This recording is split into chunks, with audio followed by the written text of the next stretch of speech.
Buonasera a tutti, inizio un'introduzione in italiano, dopo passiamo all'inglese che sarà un po' come facciamo sempre a Fabrica, la lingua franca, no? Che unisce la gente come voi che venite da vicino e anche tutti questi artisti in residenza che vengono un po' dal giro per il mondo. Grazie di essere venuti. Prima di tutto oggi siamo molto felici di ricevere uno dei residenti di Fabrica, che come la storia fa ormai siamo quasi 800 e ci fa molto piacere che Borut Peterlin sia qui, soprattutto anche perché un po' lo sviluppo della sua pratica è molto in sintonia di quello che stiamo parlando. Questa è credo la quinta o la sesta lecture del programma che portiamo avanti da marzo, chiamato Archaism, e che in certo modo stiamo cercando di esplorare un po' quello che chiamiamo noi il ritorno indietro per parlare del futuro, per andare avanti, no? E il lavoro di Borut ci sembrava quasi essenziale, no? Per raccontare quello e soprattutto permettere a questa nuova generazione di artisti in residenza di innescare una nuova relazione a queste tecniche del 19, queste tecniche quasi adesso scomparse, però che in qualche modo le nuove generazioni stanno sempre in più interessate, aprendo un po' su questo nuovo universo, no? Adesso introduco un po' Borut e dopo passerò la parola a lui, lo farò in inglese evidentemente. Borut Peterlin is a Slovenian photographer. Graduated from the reputed FAMU Academy in Prague with a postgraduate diploma at the London College of Printing.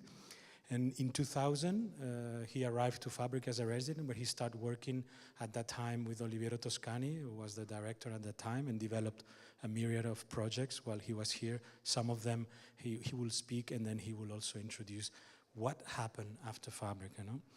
In recent years, Borut Peterlin started to participate in workshops at the George Eastman House under the mentorship of Mark Osterman, studying deeply the 19th century photography, and especially taking a good emphasis on the wet plate collodion, no? Which is also some of the techniques that these 3 days at Fabrica with the new artists in residence, he's sort of introducing to the new generations of artists in residence here, and they put together a kind of a developing and black room around in Fabrica, and they're testing all these elements. Back in Slovenia, he's been organizing workshops, also introducing these ancient photography techniques in his atelier in the forest in Slovenia, in a fantastic background, where people from all over the world come to be acquainted with these techniques and to learn from Borut. And also through the last recent years, he has amassed a great amount of followers through social media and his YouTube channel that I suggest that you check. It's very interesting to follow up his practice through his way. He's sort of becoming a persona in the YouTube world of the ancient photographical techniques. And also it's a good way for the public to get acquainted to these techniques and the stories behind the practice. No? His work has been exhibited worldwide in venues like the Konica-Minolta Gallery in Tokyo in Japan, the K2 Gallery in Izmir in Turkey, the Martin-Gropius-Bau in Berlin, Host Gallery in London, the Kaunas Photo Festival in Lithuania, the Doland Museum in Shanghai, China, Photo Fringe Festival in Krakow in Poland, Arendt in Medernach in Luxembourg, the Museum of Contemporary Art in Ljubljana in Slovenia, and many more that I would allow Borut to introduce in his lecture. Thank you again, Borut, for taking the time to come and meet the new generations and also to give this lecture. Thank you very much. Thank you. Thank you so much for introduction. I must say I feel so honored to be here because this is in Fabrica is a milestone in my life, in my career, and this talk I shaped what happened after Fabrica. When I was 25, 26, 27, You know, I had this knowledge, this privilege to work with people, you know, like we're all like yourself, you know, like from all over the world, and I want to have this emphasis on young people being here and just thinking about what life will bring you. So this story here is what life brought me. And it's not only positive, also bad stuff. Life does that. So let's go. So yeah, it's my brand. And 2003. 2003 was exactly 2 years after Fabrica. After Fabrica, I went to London to do my postgraduate studies. 2003, my girlfriend at the time and my wife, future wife, you know, we were planning to have a child, and of course, 2003 happened, you know. And this is really important because, you know, when you do your stuff, your art. But when you have a child, then it's a different league. You have to make a living with this art, you know. So, you know, and you know, if you have a child, you know, we said, okay, we will build a house, and you know, and how are we going to do that? Well, first, you have to remember that 2003, I did my BA in Prague. I worked in Fabrica with Oliviero. I did my postgraduate studies, and I had enough of this education. I felt pumped. You know, now all the knowledge that I got, now we will bring it to life. You know, let's make it work in real life. And you know, because I was working for my child. First, okay, let's survive. You know, this is like first level. Let's survive. You know, so I did everything, and you will see this creativity that I learned here, and I got boosted. It's all soaked in my work. CD covers for Le Monde, for corporate magazines, more corporate magazines. You know, if you want to make a living with you know, do corporate photography. That's how you do it. You know. And, you know, I've done that, you know, and I've done it very successfully, you know, and, you know, not only that, still life. I mean, Slovenia, and I did some stuff that was good and some stuff that I hated, you know. I didn't want to have my name right in there, you know. I don't want that people know that I did this junk advertising, you know. And, you know, it's a fantastic, I mean, just imagine, you know, what kind of references for a vegetarian to work for McDonald's. But not only that, you know, not only that I was making images for McDonald's, I even sold my image for McDonald's. So you have to understand this point of view, you know. I, as a young father, wanted to survive. I want to provide to my family. I want to build a house. And on top of that, I was a photo editor of a weekly magazine, Mladina. It's a political weekly magazine in Slovenia.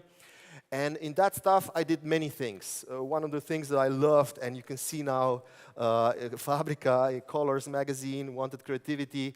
You know, I've done all these cover pages, and, you know, swine flu, and, you know, and this was a minister that wanted to have, you know, made abortus payable, not accessible so much. So, you know, we did this cover page. My wife at the time was pregnant for the second time, you know, so so we did this. And, you know, do you remember this? This was a campaign in my magazine that would be, let's demilitarize Slovenia, you know. This was like kind of like a bold. And you remember this picture, right? So it was like literally, this is from Croatian soldier, you know, so it was like, we are in Slovenia, we are, you know, neighboring countries, we are sharing the history. So it was making, you know, so it came together our history and, you know, history from here. So I've done everything. There was like, one thing that I really hated was like handshakes, politicians' handshakes, press conferences. Like, this was like my majority of the work, you know? Like, just like you have to go and do press conference, politician A meet politician B for this adventure. Then politician B meets politician C, and so on and so on. Like, I was doing so many flash for cash photography. I was feeling like, oh my God, I did all this knowledge to do flash for cash photography. You just need autofocus and flash and you have to be there. And it's done, you know. This is the norm, you know. I said, no, I will quit this job if I don't find something creative in this press conferences, not to use the juicy word that I want to use. So I really felt frustrated with these press conferences, and I said, if there will be one person in the world that will find an art in these boring press conferences, that would be me. So I was looking for what would that be, and I found it. Flower bouquets. So when I went to the press conference, I took a picture. Of course, I did a picture for a magazine, but then I took also a picture of a flower bouquet. And, and then, I made a caption. Photojournalistic caption is who, where, when, and, maybe some. So exactly that, but So I captioned it like with George Bush visited, I didn't say, George Bush is on the picture. No, but Guzmania, potted Guzmania plant at the, so basically I take this flash for cash news circus very seriously, but I just make a little bit of change, which is I'm just changing the focus. And it was so much I felt so much alive, when I was doing that, because it was kind of like every time that I see a politician was like, I was going for that. And it was really, really fun. Presidents, historical events. Slovenia is getting a new government, But I'm coming there. I mean, of course, I do my picture. I do my job, But then I do my picture for myself, So I'm chopping their heads off, and just having this stuff, And it not only for that moment, I felt alive because anytime where I was looking for picture, I was not being into routine, just doing my job, which I can do it like that, with blindfolded, but I was alive. I was looking where is some kind of flower, what can I do, and it really saved my life. So, like Ban Ki-moon, the United Nations like General Secretary, I was like those off moments, that really sparked me, and it was kind of like a joke, but it was a serious joke. Because if you want to make a joke, you have to keep on doing. You have to be that serious about it. You have to do it for years to make a body of work. And so it was like fantastic. I really enjoyed it. Like, this is, by the way, President of Slovenia. So I really felt like I really enjoyed it. More boring it was. Miss Slovenia going somewhere. Who cares? But I saw this flower bouquet and I took my picture. And so this was like really, really, brought back life to my photography. Literally that project saved my career so I could prolong to be like, I don't know, maybe 8 years. I was in that position. So as you see, it's a joke. But if it's only one picture, it's a joke. It's like we can share. But this actually was. This is a Slovenian president, like formal portraits to me, I did all the former portraits, but then I also focused in the back, And when there was like a Museum of Modern Art, it was like this big exhibition of Slovenian contemporary art, not only photography, art. The Dutch curator loved this project so much. So basically on this event, I borrowed the same plant, and I brought it from Presidential Palace to the modern gallery, to the gallery, and then it was like this small picture, like literally like that, with this plant, and the whole wall was empty. Like he reserved a whole wall for me, and also for my for that picture. So as you see, some of the politicians are already dead, And the best thing is when I asked a friend to write a foreword for it, and he said one thing. In 100 years, nobody will remember the names of those politicians. But in 100 years, everybody will know the name of the flowers. So, Flower Power, that's the name of the project, Flower Power.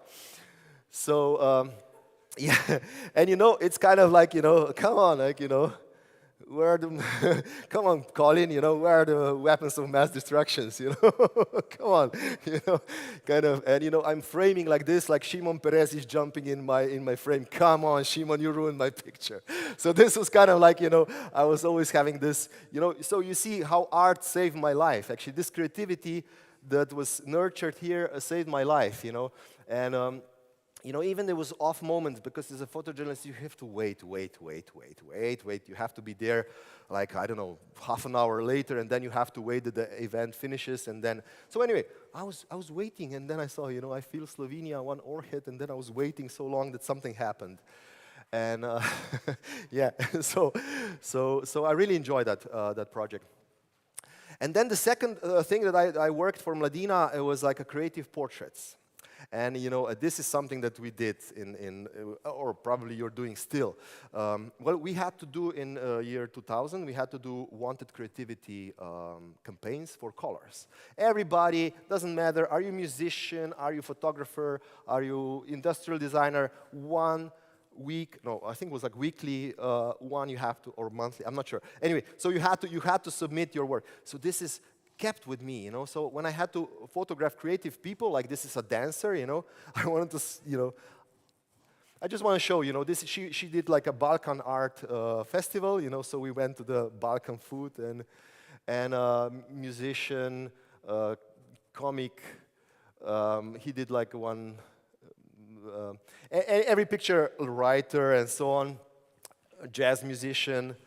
This guy wrote a novel, erotic novel, so we made like a romantic date. And yeah, writer. Anyway, so creative people in a creative way. I mean, every picture has its own story, illustrators and so on. But you understand, wanted creativity, that's exactly that, right?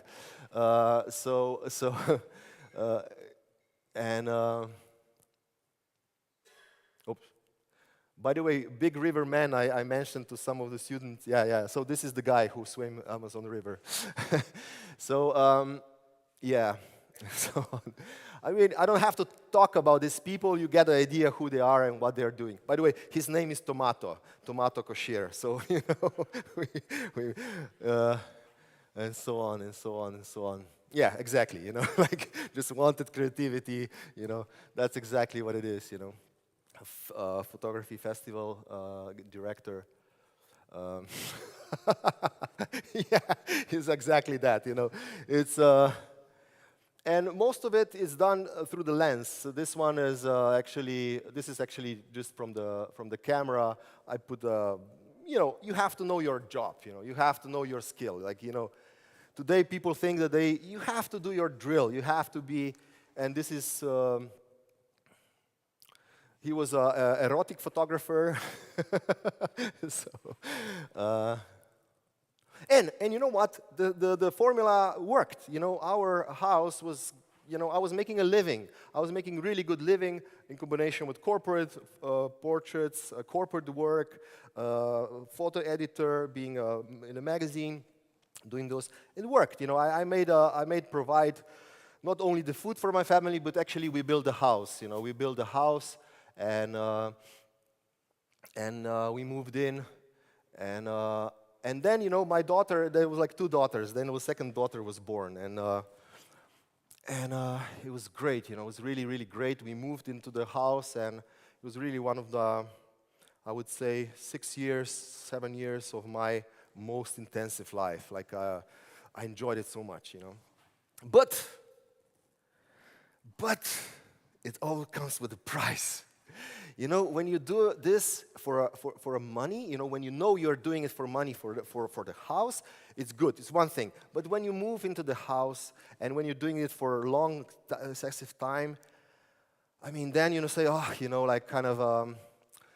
I didn't felt motivated again. I hated my photography in the sense of a majority. What I've showed you is really like the best. But most of it was like flash for cash and those campaigns and stuff that I really didn't like.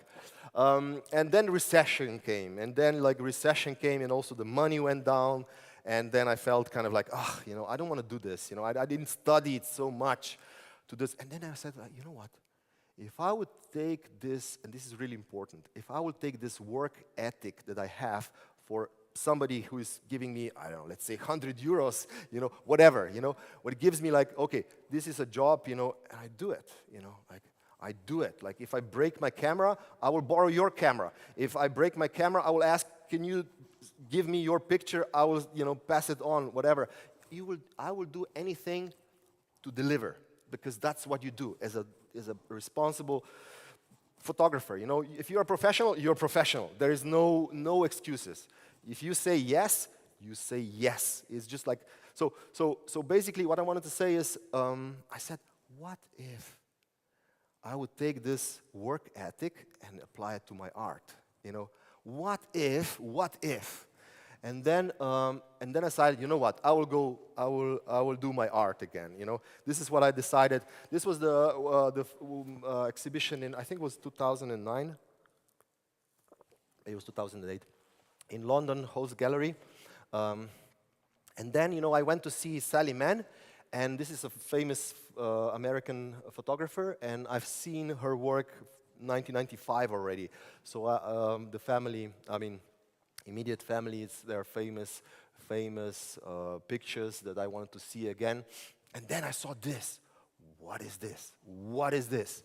What is this on earth, And I read and I learned about wet plate collodion process. What is wet plate collodion process? Is basically a process from 1851. It's a handmade process. And I grew up as an analog photography. I grew up, in a darkroom, So I said, oh yes, I want to do that again. And decided, yes, I will take my camera and I will go into the wild, I will do my, I will gamble. Because if not, I will do it now. If not now, when? You will come to one stage in your life when you will say to yourself, if not now, when? And I said, no, now is the time. And then I started to do exhibitions again, lots of exhibitions. In Krakow, Carlos mentioned few. I'm very successful with that, exhibitions. And you know what, those creative portraits that I was doing for Mladina, I was doing now in wet plate collodion, and I enjoyed it a lot. Like I here actually intentionally broke the glass, I scratched the glass, and so on and so on. So I enjoyed that handwork. This is a duo silence, so I thought it would be so cool to take a picture of that. Silence.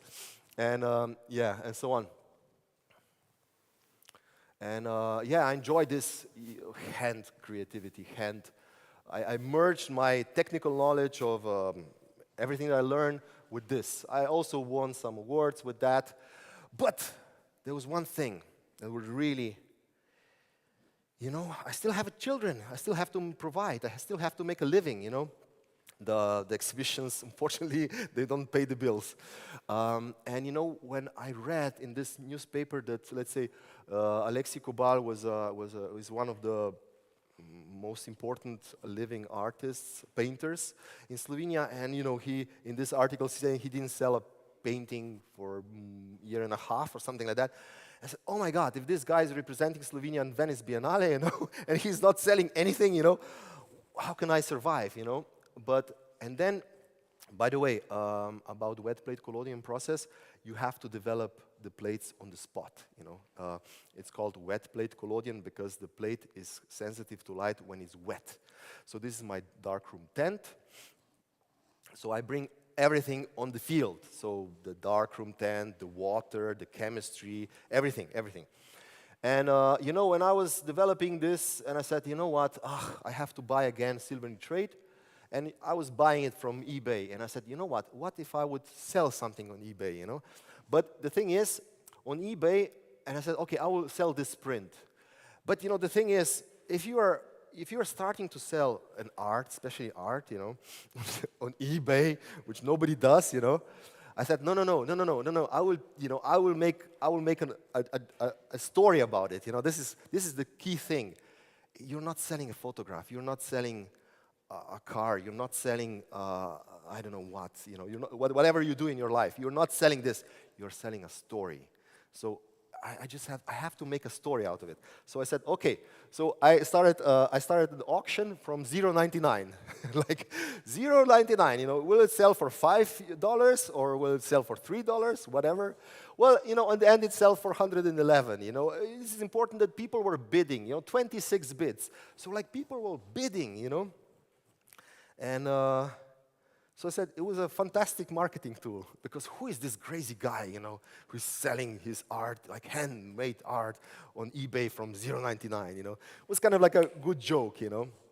But it didn't stay as a joke, you know, because let's say this print and this print also was $0.99, and, you know, I sold one for 350 and the other one for 400, and this was like, I don't know, like 700, or well, yeah, almost 700.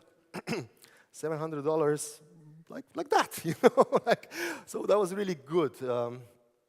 And then I decided that I have enough of these eBay auctions, and I went on my just make a store. And actually, I'm selling well from that store. And even now, actually, not now even galleries. Just what? 10 days ago, there was like art photo in London. And they sold 3 of my prints. Each of them were more than 800 euros. So that's great. So, you know, but that's how it started. You have to remember one thing. You know, don't be. You have to have a vision. You have to believe in yourself and just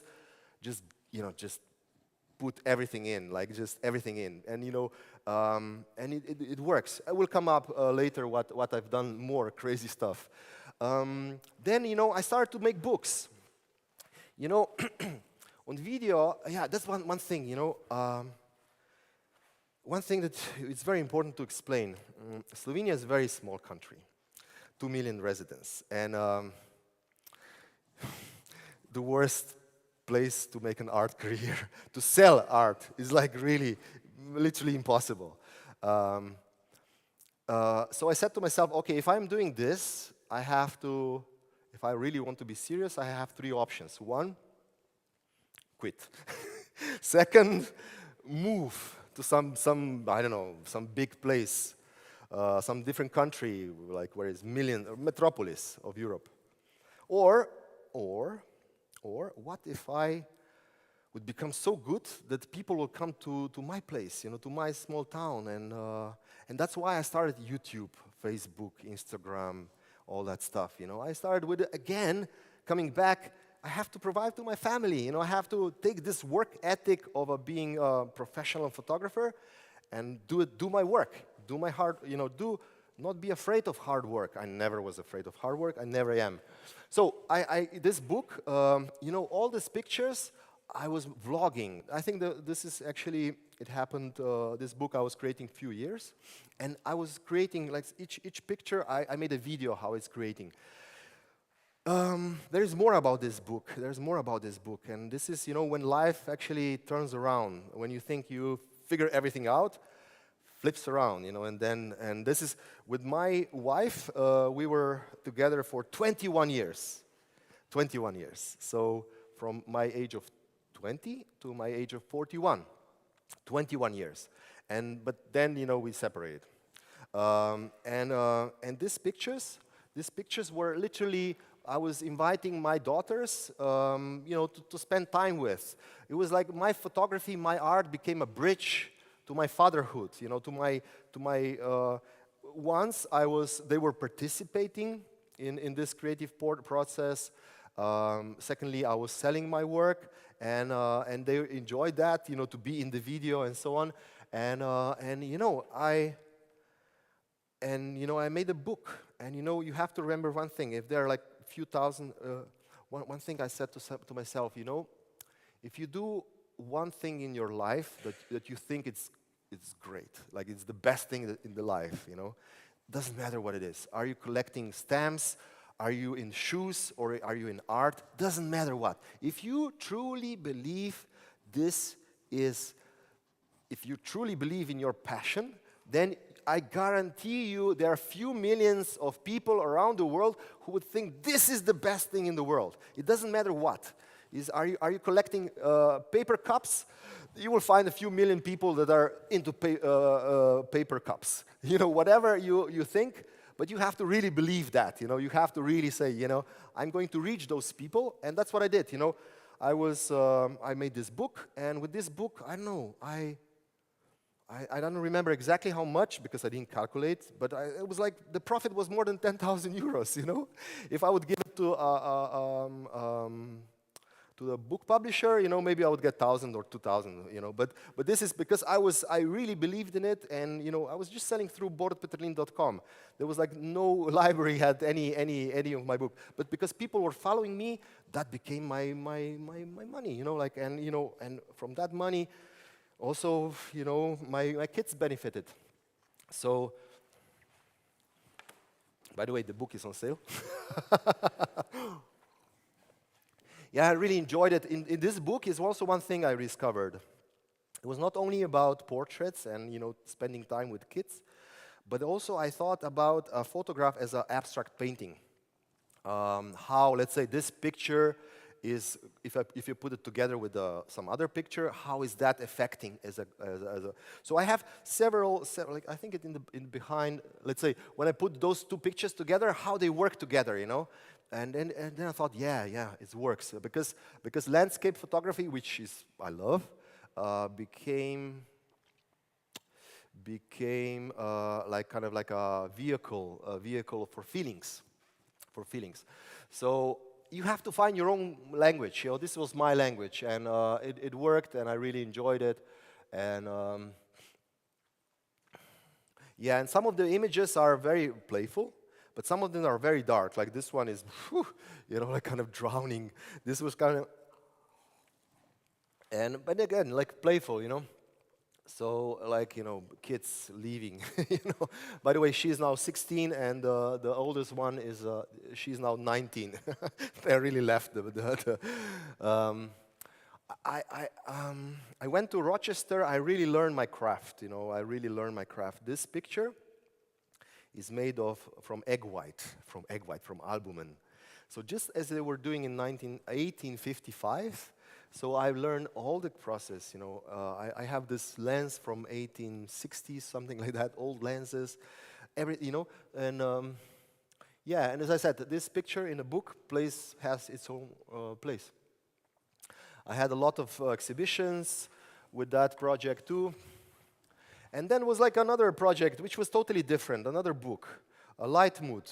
Light Mood is totally different. This was literally a book. The other book, the books I usually work years on it, but this one was just street photography. I don't know if you know what street photography means, but basically you're just walking down the street and then you see something and then you try, from this chaos that it is around, you try to make a visual poetry. That's what it is. There is no truth, there is no higher truth than except the love for light, dark shadows, love for straight lines, curves, perspective, form. It's just a dance. It's just like, you know, you would listen to music. There is nothing that I want to tell you about. There is no truth. It's just light mood, like light mood. It's just like light mood. You enjoy yourself. And this was shot in Spain, when it was like this light, you know, like I came from Slovenia, it was like so dark, it was like so rainy, and then it was like this beautiful light, you know. And every picture I thought, oh, it's abstract painting, you know, forms, tuck, tuck, tuck, you know, and all the lines has to be straight, and, you know, and I just enjoyed it so much, you know. I just enjoyed it. Being, again, coming back to that from Flower Power project, you know, being alive. Because this is like, you know, because you never know when the picture is waiting for you. You don't have an appointment at 3 o'clock to be there and photograph something. No, it could be any time, you know. So basically, this was, all the book happened in 1 week. And 1 week just, like we were at the lunch, you know, and I saw that guy with the bird cage, and I looked around and saw this barrel, and then I run. Like he was right there, and he was coming there. And I saw this barrel, and I just frame it in a way that he comes into the frame, you know, because I saw this similarity of two forms, you know. So this is how I I play around and, and just enjoying myself and reflections. I just love for photography. So, if you saw before, like those advertising campaign which drained me, like I was saying, really drained me. I didn't want to see any photography. This is totally opposite. Just a pure love for being there, just seeing things. Just like doof, doof, doof, just, shadows, light, forms, light, just like look at this one. This is one of my favorite.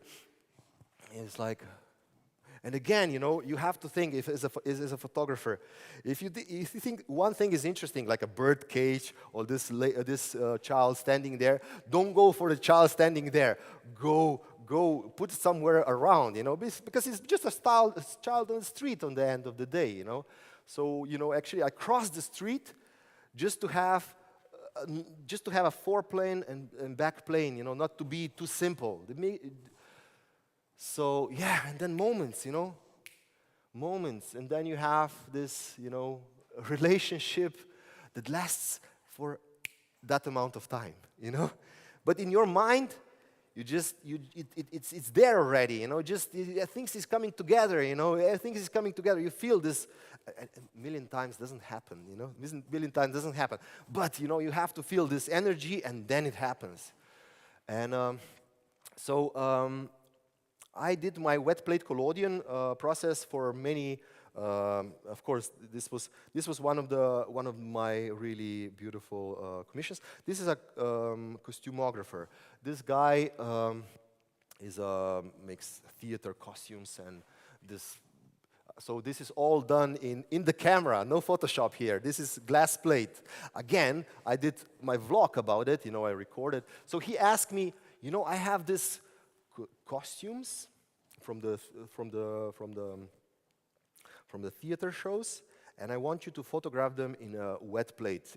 But wet plate is black and white, and color is crucial. So I said, okay, it has to be color and it has to be black and white. How to put those two together? So what I've done is I took a wet plate, and then I took my digital camera and I took a picture with digital camera. And then when I came home, I scanned and then I sampled the colors, the true colors of the materials, because it's really important. This is not just coloring, because if you see here, like this blue is totally different than this blue. You cannot fake that. You have to sample it. So I did, I sampled it, and it came out beautiful combination of again my Photoshop knowledge at the end of the day and my 19th century knowledge.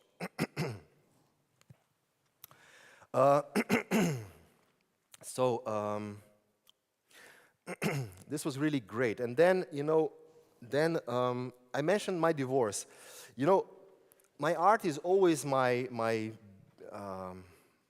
savior, my beaker, my light. I always think about my light. My art is something that saves me and pulls me through. This is in 2019 it was probably second worst year of my life. The worst one was when I burned myself with gasoline, almost died when I was 11 years. So it was really horrible. What happened that year is after my divorce, that was in August 2016, I said, you know what, I'm 41 years old, I'm really, family means world to me. I'm young enough to start my new family, and I did. Found a woman that was also wanted to have the same family, and we decided to have a family, and after 2 years later, she got pregnant.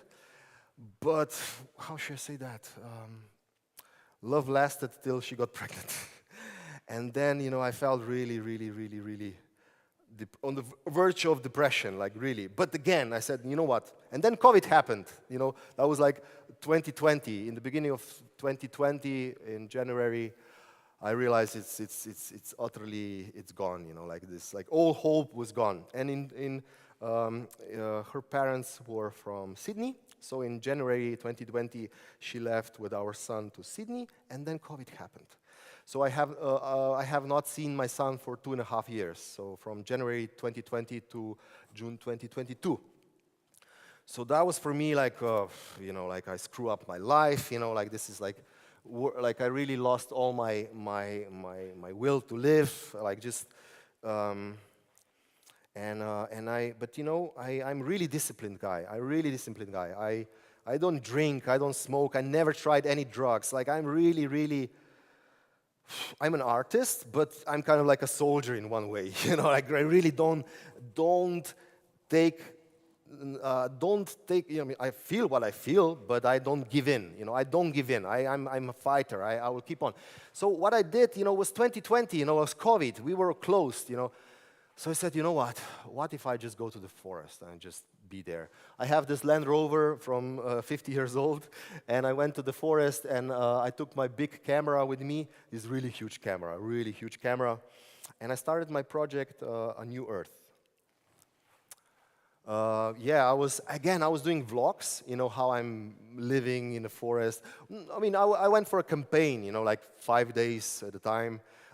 It's really deep in the forest, and I was meeting bears like many times, twice. It was like really close. It was like growling at me. Oh. That's how it is, you know, that's how it is if you're a wilderness. I'm not afraid of bears, you know. I have this really good dog that she takes care of. I really trust her, you know. I really have no problems. I know when bear is around, but the bear will not come. So anyway, I started this project, A New Earth, and you know, when you're alone in a forest, it's something amazing, you know, like if you are alone, you know, you have to face your fears, and there's no obstructions, you know, there is no auditorium. I cannot talk to anybody, you know, I cannot say, you know, and then slowly when you're persisting, this is very important, persisting in this will be art, this will be, you know, I will create art, you know, this is how it's going to be. And then, you know, slowly this voice in our head comes down, and then slowly you see images. And as I said, I did my vlogs, and I created this book. And this book, I want to read 2 poems. And I started to write poems. I never wrote any poems before, but you know, when you are really into this, what should I say, this concentration, this flow, this state, asking yourself who you are, why you're here, and you know, these big questions, then you know, things are happening. Just you have to be very, very sober, you have to be very persistent, and you have to be very quiet, because all this inspiration is very, very, very, very gentle and tiny voice. It's not like, you know, I don't know, like people are, I mean, I have friends who are taking psychedelic drugs to get over certain things. Yeah, well, great, you know, that's their life. I'm not judging anybody, you know, whatever works for you, but for me, no way. Like for me, I just have to be persistent, be quiet, and things will come. And this is again, this conviction. It comes from within. It's nothing that I don't doubt. If the answer doesn't come, it doesn't come today. Just be persistent, be present. And this presence in the forest is so crucial, because, you know, I am really deep in the forest. This is like really deep. And if I hurt myself, if I break my arm, if I break my back, that's it. You know, I'm climbing on the top of the landy, you know, putting stuff, If I break my back, if I fall, that's it. You know, my phone is in a dashboard, you know, off. You know, who will know where I am? You know, maybe in this like a year later, forester will find me, or hunters. Anyway, here is I will read 2 books. I mean, 2 poems. There are like 15 of them inside. One is the beginning of this project, and the last one is the end. So The first one, let me just take some little bit of sip. The first one is, would you hold it against me? Would you hold it against me if I died? Now, without the goodbye, just like that, in passing. I was everything, now nothing. Absolutely nothing. What would you say about all the work not finished, the promises not kept, the love unspoken, the children not nourished? Who will do all this in my place? And most of all, why? For what? Whose cross not carried to term did I bear on my shoulders, and whom should I give it to? Would you hold it against me if I died? No. Would you hold it against me if now, unannounced, unplanned, without words, just like that, I came alive? I broke all the promises, all the expectations, tore down all the projects like House of Cards, burned all money orders, gave away all the cash, put down the cross, and I simply disappeared. As if I have never existed at all. Would you hold it against me if I didn't die, but only then truly came alive, yet still disappeared? Would you hold it against me if you knew that I was finally happy? Would you? Would you look for me? Why? For what?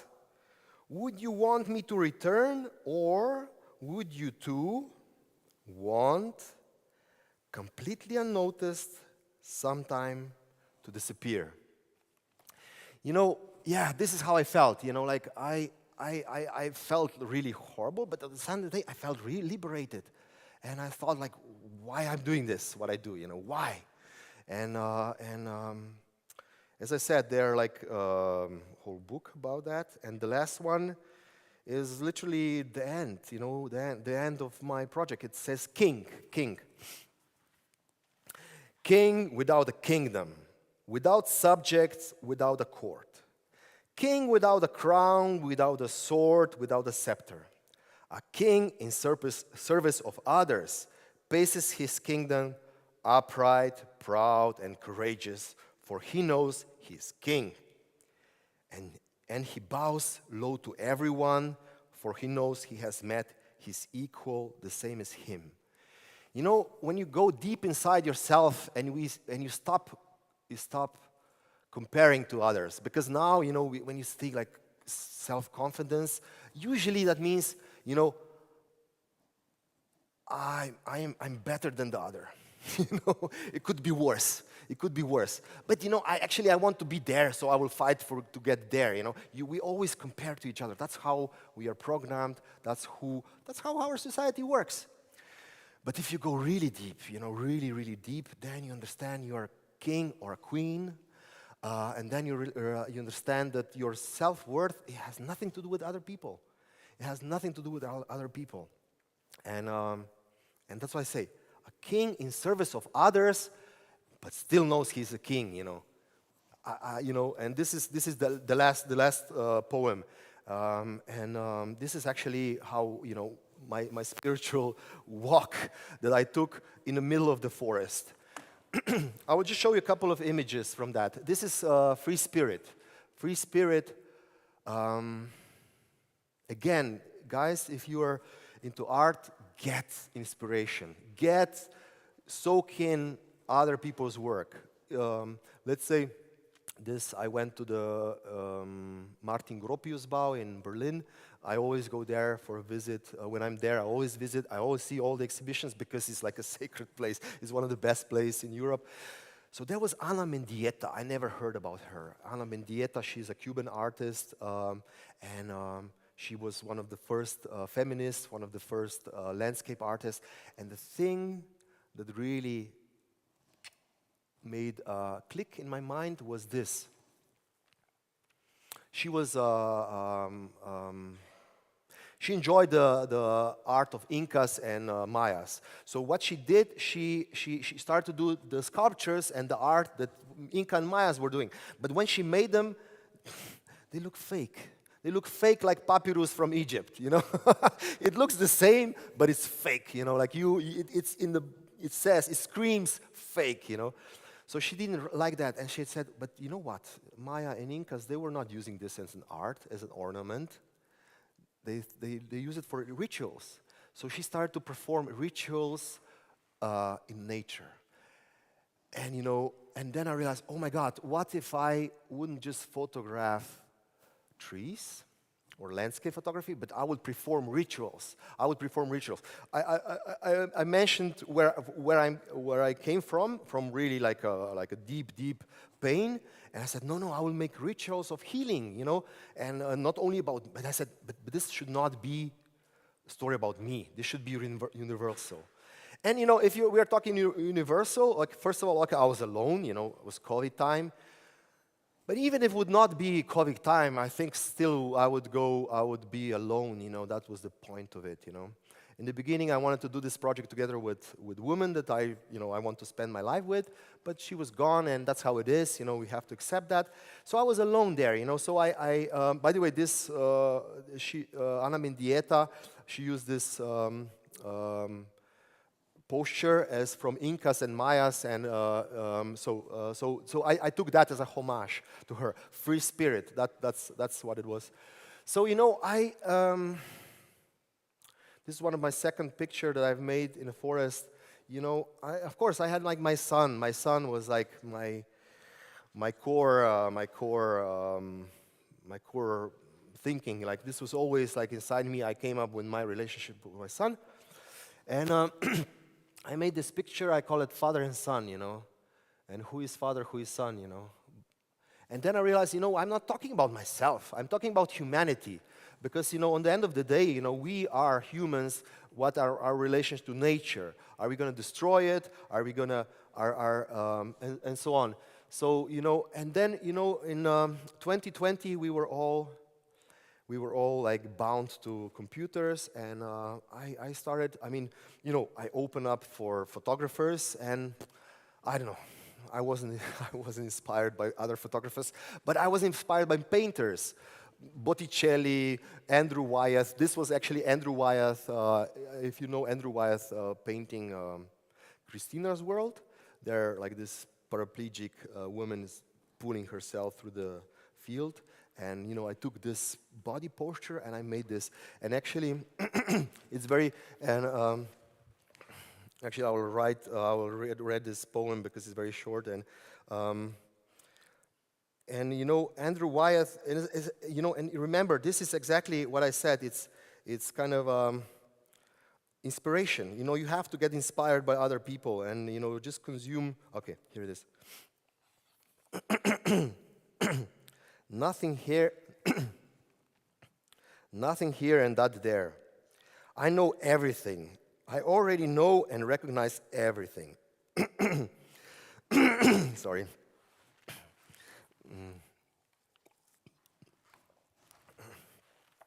I know everything. I already know and recognize everything. No need to retrace steps. Nothing lies under the endlessly upturned stones. But that nothing is now here, while that there snares from the dark and launches itself. You know, we are trapped in these patterns that are not good for us. Everybody, you know, we know certain patterns in our life, they're not good for us. And we know what to do to get rid of them. But these patterns are ours, you know. This is who we are. This is who we are. And we don't want to give in, you know, we don't want to leave it, you know, because that there is black. It's unfamiliar. It's something that we don't know if we can handle. We don't know if we can handle. It's a mystery. And do we want to take a risk? You know, do we want to take risk to be better? Or do we want to deal with our shit? I'm sorry, language. We will deal with this pattern because we are dealing whole our lives and we know how to deal with it. Yeah, it's pulling us back, but we know how to deal with it. So this is what I'm talking about. You know, when you're afraid to make a change in your life. So in Christina, so basically, if you remember, I took one visual element of Andrew Wyeth, and I took it in myself, and I came up with new art. This is one of my favorite images. It's a love story, and it's basically a very simple image, and it's a kind of love story between lines and curves, between light and black, between a man and a tree. It's very simple, very clean image, but I love it. It's so simple, and it's a love story. It's kind of. I mentioned Botticelli. I went to the virgin forest, and and yeah, I did like Birth of a Venus, kind of a allegory. Lovers. This is my first image that I've made. A sacrifice, Because if you are, if you will get, everybody will get. Everybody did get and will get in the future. Sometimes life just hits us hard, and you cannot stay the same. Whatever it is, financial, personal, in a family or in a whatever, it hits you and you cannot stay the same. You will either sink or you will climb above. Only two options. And I made the first image a sacrifice. Because I said, okay, I'm sacrificing here. I know we are talking about human, I'm making rituals, I'm talking about humankind, nature, sacrifice, and I thought, first I made an image that was focused on my body, but then by coincidence, the focus dropped, and it looks so much better. Not this image, I repeated, because this image, I think I was working 3 days on it, because it was my first image. So the workflow with this huge camera, it's very, very difficult. And I love this because we have these small branches that are kind of like a witness of this sacrifice. And again, all this is on YouTube, how I'm making these pictures and how I'm talking about it, because this is one thing that I promised to myself: zero stress. In my vlog, the first day, it's literally like 3 hours of preparation to start photograph. When I prepare everything, the darkroom, the lens, the camera, all my chemistry on the right spot, I climb on the roof. I took my glass plates, and all the glass plates were shattered. Not a single glass plate survived the drive, through the forest. I said, okay. And I said in my vlog, I promised myself zero stress. This is zero stress. I said, okay, so what do I have to do? Pack things, go back home, rebuild, because I designed my transport boxes. Before I went to photography, I did carpentry school. So I know something about carpentry, so I redesigned my box. I came back next day, or a day later, and I did this image. So, a new earth. Actually, a reference is Eckhart Tolle's book, A New Earth, which talks about human condition, that we have to change our consciousness, otherwise we're just gone. Our civilization will gone, The earth will still be here, the nature will survive, but we as a civilization will be gone. And his book is influenced by the Bible, so it has this religious connotation. And I personally, I'm not a religious person. I find myself that I'm spiritual, but not religious. And this is actually, but the Bible, it was like, it's a fantastic, reference.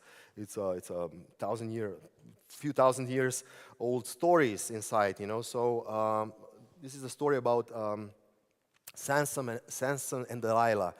This half-god that was betrayed by a woman. I felt like that. And, I did this kind of like a Christus-like, but, Samson pushes away the columns and everything. They all die. So it's kind of like or ego, you know, ego is the one that's like making problems, you know, burning ego. So, you know, just remember where the pain comes from, you know. It's not from the being. It's not from the feeling that you're a king and you're worthy and that's, you know, so, you know, I kind of like gave myself in. I really enjoyed working, and this is the decomposition. It's always talking a reference to the personality, to the ego, how I'm, you know, letting go. This is one of my last pictures in the book. I made many pictures, but in the presentation I just made few. Like that I'm gone, you know? Just like a handprint, or I left. I left a mark. I left something. This exhibition was exhibited really. I really received a lot of. It was like healing. It was literally healing. It was. I will not go into details, technical details, but this is. But believe me, this is the. You saw the big camera, and this is 19th century photography with the big plates. I have to develop in the forest. People who are seeing this on YouTube, they couldn't believe that I'm doing this, what I'm doing it in the middle of forest, you know, because usually people do it in the studio. But I'm bringing everything in the forest, huge, ultra-large format camera. And I'm staying there for weeks. So I had this exhibition, and on the back there was this video. You know, I don't know, like museum really picked up my story, my exhibition. I really grew, you know, really grew. I had even billboards around my town. It was just like fantastic, you know. And you know, my son came back. You know, my son came back in less than a year ago. We met, and I took him to the exhibition, and a really long time I couldn't even speak about this image without crying. And, you know, I came there and I said, listen, this is father and son, you know, who is father, who is son, you know? And he points to this, you know, your father, you know? Kind of like, you know, we really built a really strong relationship, and I'm telling him, you know, about, you know, this relationship, the tree, and, you know, I said, you know, you were my tree, you know, your tree, you're strong, and you will grow, and so on. So... And and we built really amazing relationship. And in the museum, this is the second exhibition I had of this work.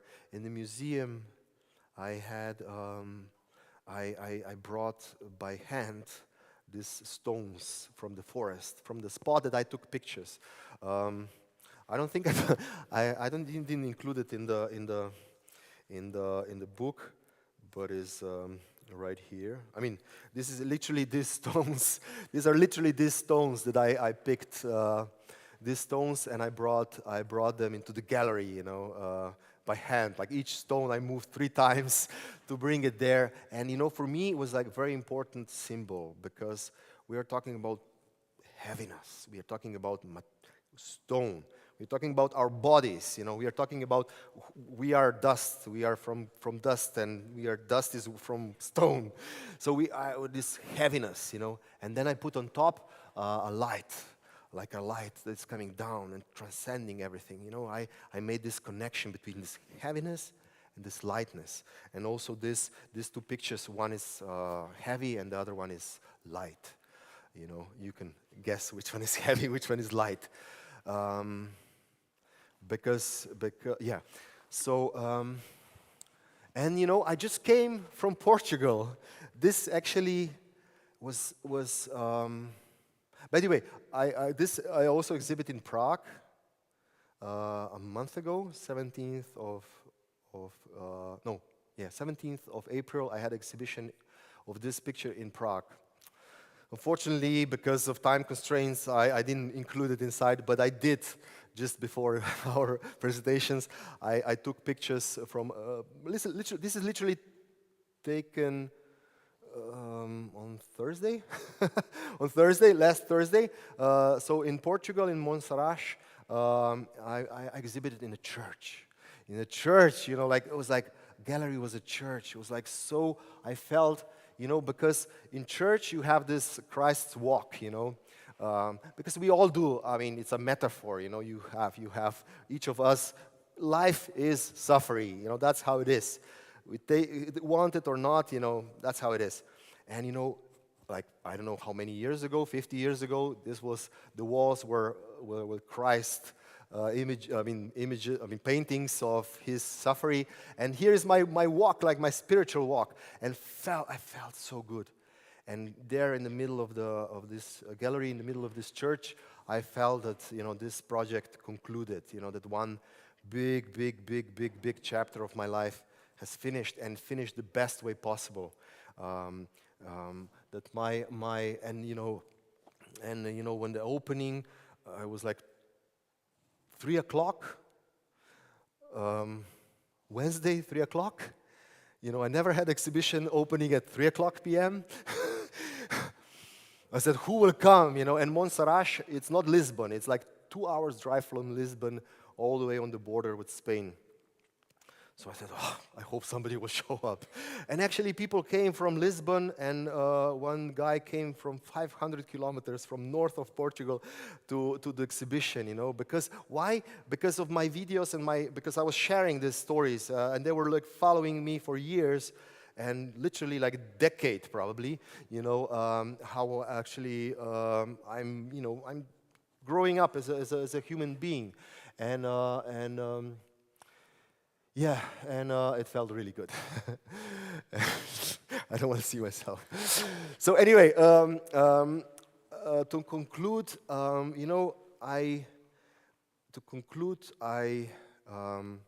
the church is, my forest, I still have this really deep relationship with church, with forest. And I feel really peaceful there. I bought even a cabin. This is cabin I bought in year 2020. When was the recession? When was the COVID? This by serendipity, which I will describe later in person. But literally, like this guy came and said, almost, you will pay me whenever you can. It's kind of like, this is the price, and you will pay wherever you can. It's yours, kind of. I say, okay, kind of like literally this cabin kind of picked me, because I didn't have money to buy it, but kind of like, after I said, okay, I will buy it, and then, guess what? When you decide that you will buy something, that you will do something in your life, guess what? Life helps you. And I did help me, and now it's mine. And it's not ready to invite friends, but soon, next year, this time, it will be. For now, it's okay for me and my family. And I'm doing a lot of workshops in the forest. I'm promoting this way of life. But not the way of life. It's being present, because I'm saying always, like if you can be peaceful in the forest, why you cannot be in the middle of the city? Because, you just have to go deep inside you. And and I'm having this, and I'm really, really, really privileged that people from all over the world are coming to my small town of 4,000 residents, and then we are going to the forest and we do this kind of photography. In January, somebody came from South Africa, and in March, somebody came from Sao Paulo. A guy from Singapore came twice.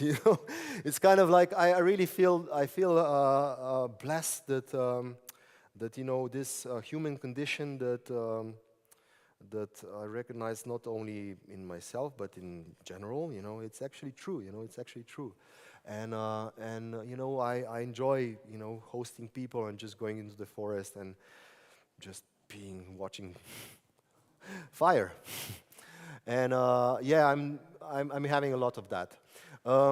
This was still a slide from 2020 when we had to do the COVID thing. And I was selling my work. 2020 was not financially, it was a good year for me because I was really active in my art, and people were buying my books, my prints, and and even from Google paid me something from the view. So So this is what I want to say, you know. I just want to conclude, if you understand, if you want to understand where I came from this sacred place of Fabrica, where I got this creativity, like from you know, from the best place in the world.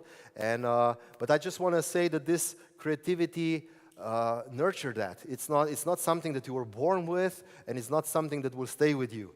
It's just like, you know, you just have to practice, believe in it, and fight for it. And as I said, I'm supporting my family, and I don't know, I guess I could say that I'm a change that I want to have in my life, in the world. I am the change that I want to see in my world. So thank you here, everybody, for coming. And Thank you. Thank you, Borut. yeah, thank you. Thank you very much. I wanted to remind, we don't have so much time, but if there is a questions, and also I wanted to remind everybody that the books are on sale and that Borut would be happy to sign in case any of you want to buy the book. And also I want to invite you all on Thursday for the next lecture from the program by Álvaro Nero. And thank you for coming. If there is a question, please let us know and we will. Please. We saw your ancestral phase, you know, the approach, the relationship with the nature. How did you combine, how are you combining that side of you with the vlogger one? Yeah. Because, you know, in a certain sense, you are a creator, a YouTuber, no? Yeah. Was it difficult for you to make those things, make those things to coexist or not? No, not at all. Okay. You know why? Because I never felt. First of all, because years before I said, you know what? If I have to tell a story, you know, if you will just see the pictures, let's be honest, you will probably see it on the phone. Most of the people saw it on my phone, on the phone, you know. And if people will see it just as a phone picture, they would, you know, just swipe it through. So I have to tell a story. You know, this is like the condition. If I want to be a professional photographer and do professional artist, that's different. To be a professional artist, I have to tell a story. So I literally, because people are saying, because it really takes so much time. You cannot imagine how many times, if you're going to see my vlogs, you know, the Land Rover is driving through the landscape. Well, that's what it is. I went there, I set up the camera, I went back, you know, I start the trigger and I back, you know. I stop the trigger, I go back, I move the camera, and that's how it is. I just thought, you know, I always view not like, it's just like, I don't know, like my profession, you know. It's kind of like, and for me it was not, and you know, by the way, I was nude, like on all these images, but I never done any nudes in my life. I mean, well, as a student for FAMU, I mean, at FAMU, we had to do nudes, but never again and never before I did any nudes except this. So kind of like you think like, okay, this is what you want to do, you know, so what are the solutions? You have to be very honest to yourself, and you have to be very persistent. And you can see with my Flower Power project, you know, which is basically a joke, is a gag, but if you're persistent and you're clear and you have a clear goal, and then, you know, it's like in the modern, the gallery of contemporary art, and, you know, being bought by contemporary art is in their collection and so on. So for me, it was just, and when people are saying, do you write a scenario or something like that? No, you know, I'm just there, and literally I just see, okay, this is my next picture, you know. I have to have this, I have to do that. This is how I feel, and it's more like all my videos about this subject are just, you know, being there, making fire, making lunch, eating a plum, just like this slow motion of washing the plum, this water going around, and then eating this plum and watching this plum and saying, you know, this is what I'm becoming now, you know, it's kind of feeling this gratefulness and this, and it's kind of radiates through. And I don't know what to say. No, when I'm doing this, it's just going very naturally. Now it doesn't go so like now. If Before, when I was doing this, it was very natural. Sure, the truth is it takes a lot of work. Actually, to take a picture is less work than to do a vlog, especially then to edit. But it's kind of just, you know, as I said, if you decide this is the path you do, you know, we have a saying, if you have to do, it's not hard. If you have to do, it's not hard. And this is what my answer is. Yeah, thank you very much. Yeah, you're welcome.